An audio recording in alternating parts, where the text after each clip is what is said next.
갈라디아서 5장 22절로 24절 말씀. 오직 성령의 열매는 사랑과 희락과 화평과 오래 참음과 자비와 양선과 충성과 온유와 절제니 이 같은 것을 금지할 법이 없느니라. 그리스도 예수의 사람들은 육체와 함께 그 정욕과 탐심을 십자가에 못 박았느니라. 저는 오늘 여러분과 함께 성령께서 맺으시는 열매란 제목으로 말씀을 나누고자 합니다. 사도 베드로는 베드로전서 1장 8절로 9절에 이렇게 기록하셨습니다. 예수를 너희가 보지 못하였으나 사랑하는도다. 이제도 보지 못하고 믿고 말할 수 없는 영광스러운 즐거움으로 기뻐하나니 믿음의 결국 꼭 영혼의 구원을 받음이라. 예수님을 보지 못하였으나 예수님을 믿고 영광스러운 즐거움으로 기뻐하는 일은 그 자체가 성령님이 행하시는 기적적인 역사인 것입니다. 성령님의 감화와 감동이 아니고는 결코 예수님을 깨달을 수도 없고 믿을 수도 없으며 구주로 고백할 수가 없습니다. 성령께서는 눈에 보이지 않지만 마치 바람이 우리와 함께 있는 것처럼 성령은 우리와 함께 이 자리에 임재하여 계신 것입니다. 그래서 끊임없이 우리를 회개시키고 예수님을 믿도록 일하고 계신 것입니다. 우리가 회개하고 예수님을 구주로 영접하면 그때부터 우리 속에 들어오셔서 우리 속에 천국 복음의 깊이를 이해하고 강한 믿음과 헌신을 하도록 인도하시며 우리들의 인격 속에 그리스도의 모습을 담게 하는 성령님의 열매를 맺게 해 주시는 것입니다. 오늘 우리는 성령께서 우리들을 통하여 맺으시는 열매를 알아보고 기도와 믿음으로 성령께 순종하여 이 하늘의 보배로운 열매로 우리의 삶이 가득해야만 하겠습니다. 아무리 외면적으로 훌륭하게 보이는 신자라도 그 인격의 내부에 성령의 열매가 없으면 그는 마치 열매 없이 잎만 무성한 무화과 나무처럼 예수님의 저주를 받아 말라버리고 말 것입니다. 요한복음 15장 2절에는 보면 무릇 내게 있어 과실을 맺지 아니하는 가지는 아버지께서 이를 제해버리시고 무릇 과실을 맺는 가지는 그 과실을 맺게 하리 하여 이것을 깨끗게 하시냐니라고 말씀을 하고 있는 것입니다. 그러면 하나님의 성령께서 여러분을 통하여 맺기를 원하시는 열매를 우리 하나하나 알아보고 그 열매를 사모하고 그 열매를 맺도록 성령과 우리 믿음으로 협조해야 되겠습니다. 첫째 열매는 사랑입니다. 성령께서 맺으시는 사랑은 정욕적인 사랑인 에로스가 아닙니다. 헬라어의 에로스의 사랑은 정욕적인 사랑을 말하는 것입니다. 또 우정의 사랑인 필레오 사랑이 아닙니다. 친구와 친구 간에 사랑하는 그런 사랑도 아닙니다. 부자 간의 사랑인 스톨케 사랑도 아닙니다. 이와 같은 사랑은 모두가 그 정도의 차이는 있으나 주고받는 조건부 사랑인 것입니다. 그러나 성령께서 맺으시는 사랑은 하나님의 사랑, 즉 아가페 사랑인 것입니다. 아가페 사랑은 희생적으로 주는 사랑인 것입니다. 무조건적인 사랑인 것입니다. 일방적인 사랑인 것입니다. 하나님이 세상을 이처럼 사랑하사 독생자를 주셨으니 이는 누구든지 저를 믿으면 멸망하지 않고 영생을 얻으려는 것은 아가페 사랑인 것입니다. 희생적으로 주신 사랑이요, 무조건적인 사랑이요, 하나님께서 죄인된 우리를 향해서 조건 없이 일방적으로 사랑해 준 사랑인 것입니다. 이와 같은 사랑은 인간적으로는 불가능합니다. 그 때문에 성령께서 기적적으로 우리의 삶 속에 맺어주는 열매인 것입니다. 그런데 이 아가페 사랑이 기본에 깔려야만 건강한 가정, 건강한 사회, 국가 및 세계가 될 수 있는 것입니다. 그러므로 우리는 매일 성령께서 우리의 생애 속에 이 아가페 사랑을 맺을 수 있도록 강구하고 성령께 협조해야만 하는 것입니다. 둘째로 성령께서 우리의 삶 속에 맺으시는 사랑은 희락의 역사인 것입니다. 성령께서 주시는 희락은 돈을 많이 벌기 때문에 그 때문에 마음속에 일시적으로 기뻐지는 그런 희락이 아닙니다. 지위가 높아져서 환희에 차서 부러지는 그런 희락도 아닙니다. 명예가 옴으로 말미암아 자랑스럽고 기뻐하는 것도 아닌 것입니다. 환경이나 육체를 통해서 오는 그런 희락이 아닙니다. 이와 같은 희락은 변화무쌍한 환경으로 인해 곧 사라져버리고 마는 것입니다. 성령께서 맺으시는 희락은 예수님의 은혜로 말미암아 영혼 속에서 솟아오르는 말할 수 없는 영광스러운 즐거움으로 기뻐하는 기쁨인 것입니다. 이와 같은 희락의 열매는 주님의 말씀을 사모하고 기도하기를 게을리하지 않은 사람이 생활 속에 맺어지는 열매인 것입니다. 이와 같은 기쁨이 삶을 건강하게 하고 능력 있게 살 수 있도록 만들어주시는 것입니다. 사람이 이 땅에 살면서 그 마음속에 기쁨을 잃어버리면 삶의意欲을 상실합니다. 삶의 용기도 잃어버린 것입니다. 살아갈 수 있는 힘을 잃어버리고 마는 것입니다. 우리에게는 끊임없는 엑스타시, 마음을 황홀케 하는 기쁨이 언제나 필요한 것입니다. 그런데 이 세상에서 얻는 기쁨은 순식간에 사라집니다. 그러나 하나님께서 예수 그리스도를 믿음으로 말미암아 우리의 가슴 속에 성령으로 부어주시는 기쁨은 영원한 기쁨인 것입니다. 그렇기 때문에 바울 선생은 감옥에 들어앉아서 고통과 괴로움 속에 있으면서도 에베소 교인들을 향해서 혹은 빌립보 교인들을 향해서 기뻐하라, 내가 다시 말하니 기뻐하라고 말씀하신 것입니다. 이 기쁨은 성령께서 우리 마음속에 맺어주는 기쁨인 것입니다. 이러므로 말씀을 사모하고 간절히 기도하면서 성령이여 우리 영혼 속에 성령이 주시는 기쁨의 열매를 맺게 하여 주시옵소서. 우리 늘 기도해서 우리 마음속에 광채를 가지고 기쁨을 가슴속에 가득히 담고 사는 여러분 되시기를 주님 이름으로 축원합니다. 셋째 열매는 화평의 열매인 것입니다. 성령께서 주시는 화평은 환경이 갖다주는 화평이 아닙니다. 어느 부자가 화평에 대한 것을 묘사한 그림을 얻기 위하여 유명한 화가들을 집에 청하여 대접을 잘하고 그림을 그리도록 했습니다. 당선되는 작품은 고가로 사겠다는 약속은 물론 했습니다. 그래서 화가들이 열심을 다하여 이 부자가 그를 쳐다볼 때마다 마음의 화평을 느낄 수 있는 그림을 그리려고 전력을 기울이고 그 그림을 완성하고 난 다음에 그 부잣집 정문에 와서 이 그림을 전시했습니다. 그리고 부자가 고가로 사줄 것을 기대했습니다. 그런데 한 사람의 그림 앞에 부자가 섰습니다. 그 그림은 보니 평화롭고 호젓한 전원의 모습을 그린 그림입니다. 소는 누워서 여물을 씹고 닭은 목을 쭉 뻗고 정오의 시간을 알리게 큰 소리로 꺾기어하고 울고 있고 개는 한 곳에서 늘어지게 잠을 자고 있습니다. 그게 불안한 정조는 아무것도 없습니다. 반드시 그 그림을 살 것이라고 생각했는데 이 부자는 그 앞에서 잠시 서 있다가 고개를 끄덕끄덕하고는 지나가 버렸습니다. 두 번째 그림을 보았습니다. 두 번째 화가는 할아버지, 할머니, 아버지, 어머니, 자녀들이 함께 모여 오손도손 이야기를 나누는 아름다운 장면을 그린 그림이었습니다. 그곳에서도 사랑과 정이 넘치고 화평이 가득했습니다. 그러나 그곳에서 잠시 머물다가 부자는 지나갔습니다. 세 번째 그림을 보니 깊은 산중 호수에 바람 한 점 없는데 하늘을 가른 구름 한 점이 물 위에 두둥실 떠 있는 장면을 그린 그림이었습니다. 그것도 잠시 동안 들어보다가 이 부자는 지나가 버리고 말았습니다.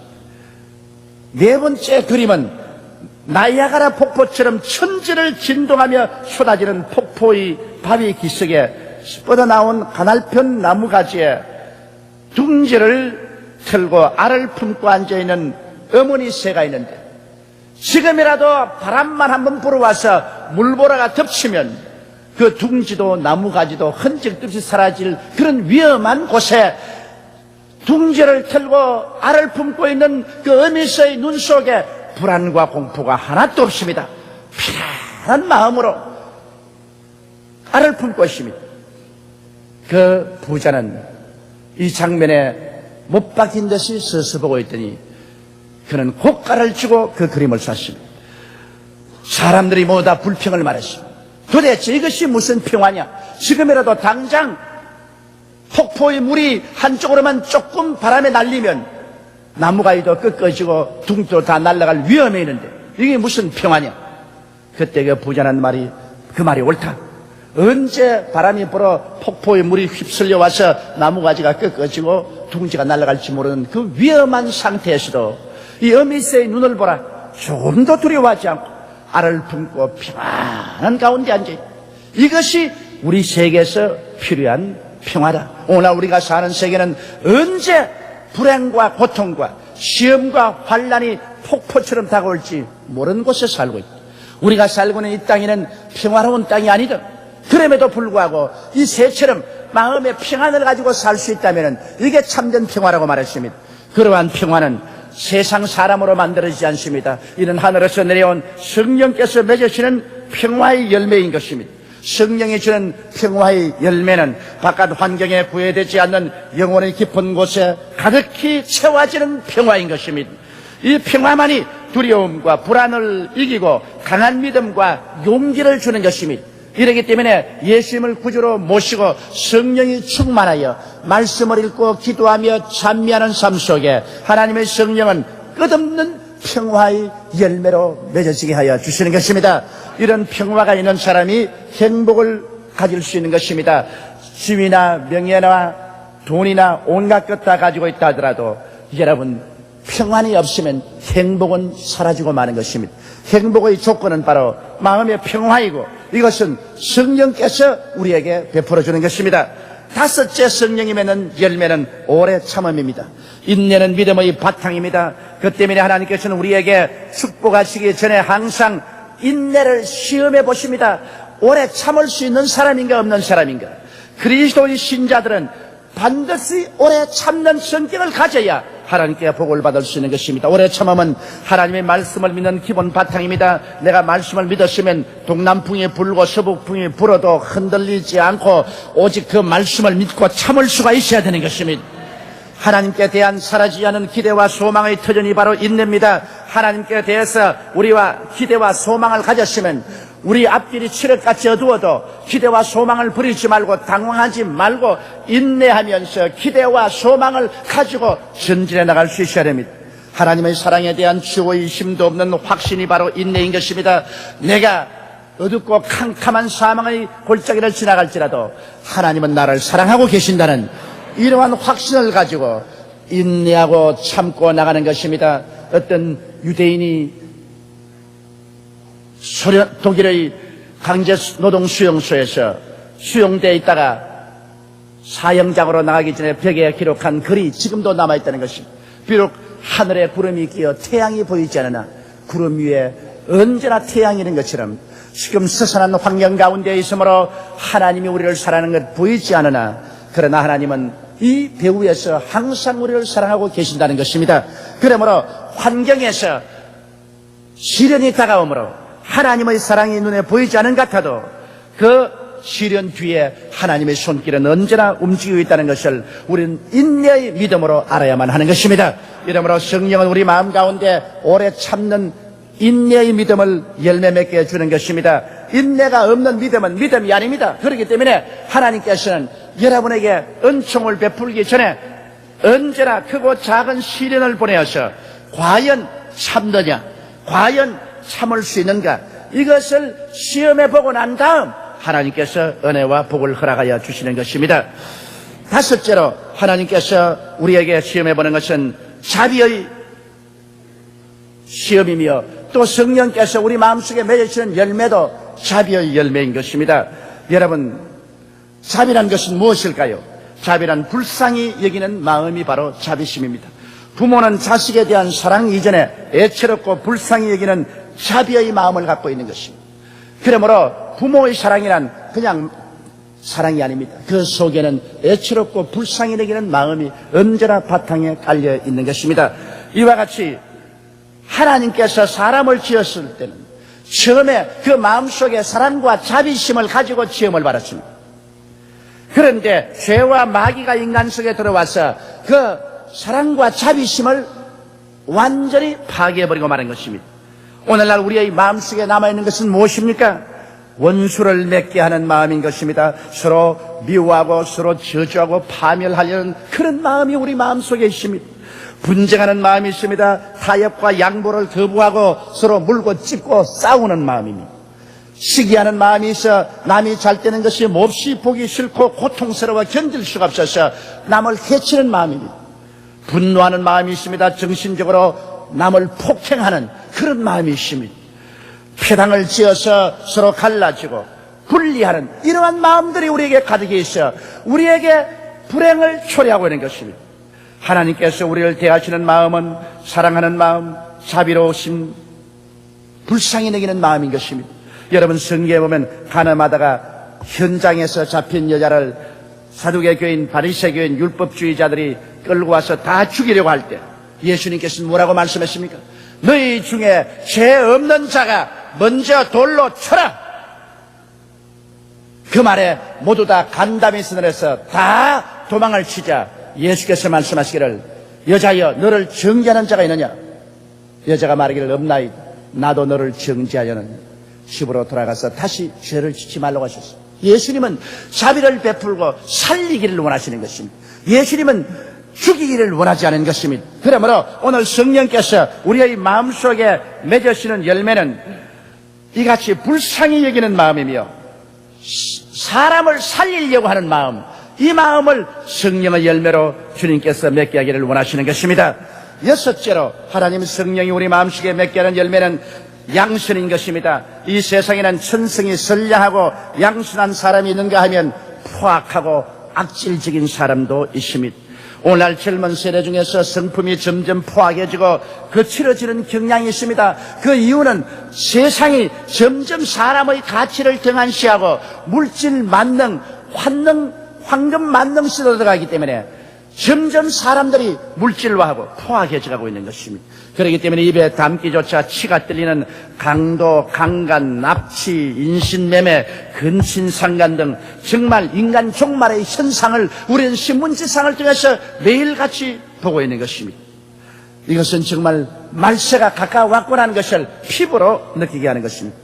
이런 중에서도 성령께서는 예수님을 따르는 사람들의 마음속에 양선의 열매를 맺게 하고 있는 것입니다. 선량한 마음이 될 수 있는 그런 열매를 하나님의 성령께서 맺게 하는 것입니다. 양선의 열매가 가득한 사람은 착한 남편이 되고 착한 아내가 되고 착한 자녀들이 되고 착한 이웃이 되고 착한 성도는 참으로 값으로 헤아릴 수 없는 보배들인 것입니다. 이와 같은 사람들이 있기에 이 세상을 살아갈 수 있는 곳이 되는 것입니다. 성령께서 바로 이와 같은 착한 마음, 선량하고 양선한 마음의 열매를 우리의 영혼 속에 맺으려고 오늘 또 노력하고 있는 것입니다. 우리는 이 마음을 받아들여야 되는 것입니다. 이 마음을 받아들일 때 하나님께로부터 복을 받을 수가 있는 것입니다. 그리고 일곱째는 성령은 충성의 열매를 우리 마음속에 맺게 해주시는 것입니다. 충성심이란 어떠한 경우에도 변절하지 않고 한결같이 섬기는 마음인 것입니다. 디모데후서 3장 1절로 4절에 보면 내가 이것을 알라 말세에 고통하는 때가 이르리니 사람들은 자기를 사랑하며 돈을 사랑하며 자긍하며 교만하며 회방하며 부모를 거역하며 감사치 아니하며 거룩하지 아니하며 무정하며 원통함을 풀지 아니하며 참수하며 절제하지 못하며 사나우며 선한 것을 좋아하지 아니하며 배반하여 팔며 조급하며 사고하며 쾌락사랑하기를 하나님 사랑하는 것보다 더하는 시대가 온다고 말씀한 것입니다. 이러한 것들이 사람들의 마음속에 충성심을 빼앗아가버리고 마는 것입니다. 오늘날 일본 사회가 강한 것은 일본 사람들은 그들의 소속한 집단에 대한 충성심이 말할 수 없이 뜨겁습니다. 그 때문에 그들은 세계 최대의 경제 대국을 이루어 놓고 만 것입니다. 우리 한국 사회의 크나큰 병폐는 우리 한국은 국가에 대한 충성심도 집단에 대한 충성심도 사회에 대한 충성심도 갖고 있지 않습니다. 우리 한국의 가장 부족한 것은 충성심의 부족인 것입니다. 그러나 우리 하나님을 섬기는 사람은 하나님 아버지와 예수 그리스도에 대하여 죽도록 충성해야만 하는 것입니다. 배신자는 결코 천국에 들어가지 못합니다. 성령께서 주님의 백성들의 마음속에 이 충성스러운 마음의 열매를 맺으려고 애를 쓰고 있습니다. 성령 요한계시록에 너가 죽도록 충성하라. 그래야만 내가 생명의 면류관을 내게 주겠다고 말씀하신 것입니다. 주를 믿는 사람만이라도 우리는 하나님 아버지와 예수님과 교회에 대하여 그 나라와 그 일을 먼저 구하며 충성스러운 마음을 가져야 되는 것입니다. 여덟째로 하나님의 성령께서 우리 마음속에 맺으시는 열매는 온유의 열매인 것입니다. 온유는 따뜻하고 부드러운 마음, 잘 길들임을 받아 순종하는 마음을 뜻하는 것입니다. 성경이 약속하는 것은 무엇입니까? 온유한 자는 복이 나니 저희가 땅을 차지할 것이라고 말한 것입니다. 온유한 자는 땅을 차지하고 풍부한 화평으로 즐길 것이라 했습니다. 왜 그러냐? 온유한 사람은 우리 하나님께서 친히 돌보아 주시기 때문인 것입니다. 하나님이 함께해서 복을 주실 것입니다. 그렇기 때문에 주님께서는 악한 자를 대적지 말라고 하셨으며, 오른뺨을 치면 왼뺨을 돌려대며, 오리를 가자면 십리를 가고 겉옷을 달라면 속옷까지 주고라도 악한 자와 싸우지 말라고 하셨습니다. 온유한 사람이 현실적으로 눈에 보기에는 언제나 손해를 보고 상처를 입는 것 같지만은 먼 눈으로 보면은 땅을 차지하고 풍부한 화평으로 사는 사람은 온유한 사람, 온유한 민족이 그렇게 되는 것입니다. 그러므로 우리는 우리 마음속에 성령이 맺기를 원하시는 이 온유의 열매를 받을 때 하나님께서 그와 더불어 우리에게 넘치는 복을 주시는 것입니다. 아홉째 열매는 절제의 열매인 것입니다. 절제는 분수에 맞게 조절하고 사는 것을 말하는 것입니다. 요한복음 15장 16절에 너희가 나를 택한 것이 아니요 내가 너희를 택하여 세웠나니 이는 너희로 가서 과실을 맺게 하고 또 너희 과실이 항상 있게 하여 내 이름으로 아버지께 무엇을 구하든지 다 받게 하려 함이라고 말씀하는 것입니다. 우리가 열매 맺는 삶을 살 때 하나님께 기도하면 하나님이 응답하여 주시겠다고 말씀하는 것입니다. 입술로만 주여 주여 하면서 우리의 삶 속에 잎사귀만 무성하고 열매 없는 무화과 나무처럼 되면 주님께서 우리에게 기도를 응답해 주기는커녕 와서 저주해버리고 마는 것입니다. 이러므로 우리는 예수를 믿고 구원을 받았으면 성령을 우리 속에 모시고 있습니다. 성령은 여러분이 알든 모르든 바람같이 이미 여러분 곁에 있고 여러분 속에 들어와 계신 것입니다. 성령은 여러분을 통하여 이 열매를 맺기를 원하시는 것입니다. 사랑과 희락과 화평과 오래 참음과 자비와 양선과 충성과 온유와 절제니 이러한 것을 금할 법이 없느니라. 이 성령의 열매가 얼마나 풍성하고 많은가에 따라서 여러분의 기도가 얼마나 많이 하늘에 상달되며 얼마나 여러분을 하나님이 많이 축복해 줄 수 있는 자격을 구비하는가 안 하는가의 관건이 되는 것입니다. 이러므로 여러분 우리가 주님을 믿되 성령의 열매를 풍성히 맺어서 주님께 영광되고 세상에 하나님의 빛된 그러한 삶을 살 수 있도록 간절히 사모하고 기원하는 여러분이 되시기를 주님 이름으로 축원합니다. 우리 다 같이 고개 숙여 기도드리겠습니다.